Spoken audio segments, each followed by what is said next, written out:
देश में हर समय चुनावी माहौल रहता है और इस समय देश में राज्यसभा के साथ ही राष्ट्रपति चुनावों ने भी हलचल मचा रखी है और सभी दल इन चुनावों की तैयारी में लग गए हैं। वहीं राष्ट्रपति चुनावों को लेकर सत्ताधारी बीजेपी में चिंतन मंथन का दौर तेज हो गया है। आखिर क्यों चिंता में है बीजेपी? क्या विपक्ष बीजेपी पर पड़ रहा है भारी? आइए देखते हैं इस खबर में। देश में राष्ट्रपति चुनाव होने में सिर्फ 2 महीने का वक्त ही बचा है, जिसको देखते हुए सत्ता पक्ष और विपक्ष दोनों ने अपनी अपनी तैयारियों को रफ्तार दे दी है। लेकिन हैरानी की बात यह है कि अभी तक राष्ट्रपति चुनावों को लेकर निश्चिंत दिख रही बीजेपी अचानक ही चिंता में दिखने लगी है।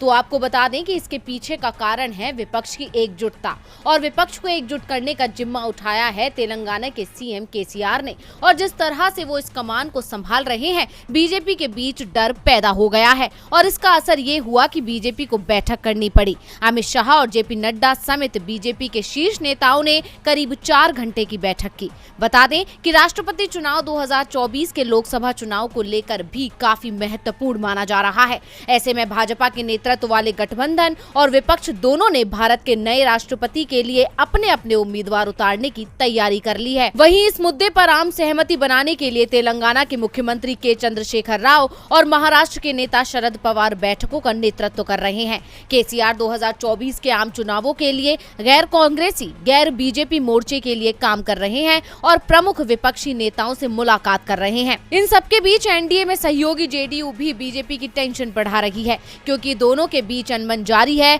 और पिछले कुछ राष्ट्रपति चुनावों में राष्ट्रीय जनतांत्रिक गठबंधन यानी एनडीए के उम्मीदवार का समर्थन भी नहीं कर रहे हैं। ऐसे में केसीआर इस अनबन का फायदा उठा सकते हैं, क्योंकि कयास है कि केसीआर बिहार में मुख्यमंत्री नीतीश कुमार और विपक्ष के नेता तेजस्वी यादव दोनों से भी मुलाकात करेंगे। गौरतलब है कि बीजेपी के पास सभी सांसदों और विधायकों के 48.9% वोट हैं, जबकि विपक्ष और अन्य पार्टियों के पास 51.1% वोट हैं। ऐसे में बीजेपी की स्थिति काफी नाजुक बनी हुई है और इसीलिए पार्टी में डर दिखने लगा है।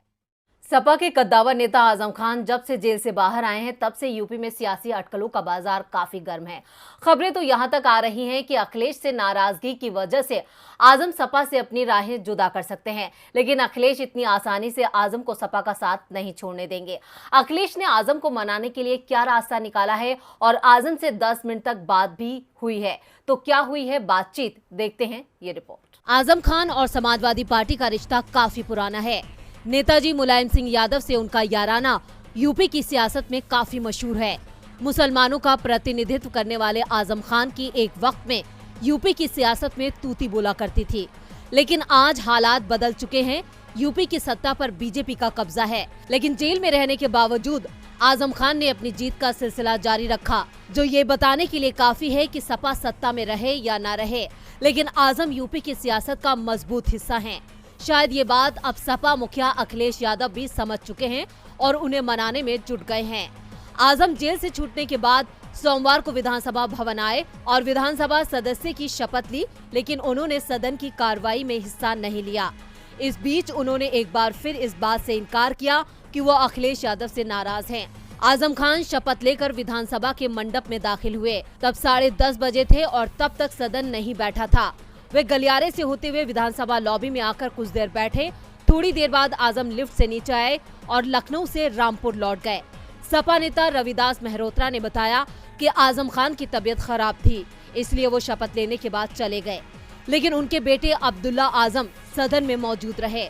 आजम खान ने भी माना कि उनकी सपा के राष्ट्रीय अध्यक्ष अखिलेश यादव से लखनऊ में ही फोन पर करीब 10 मिनट तक बातचीत हुई, लेकिन उन्होंने इस बातचीत का खुलासा नहीं किया।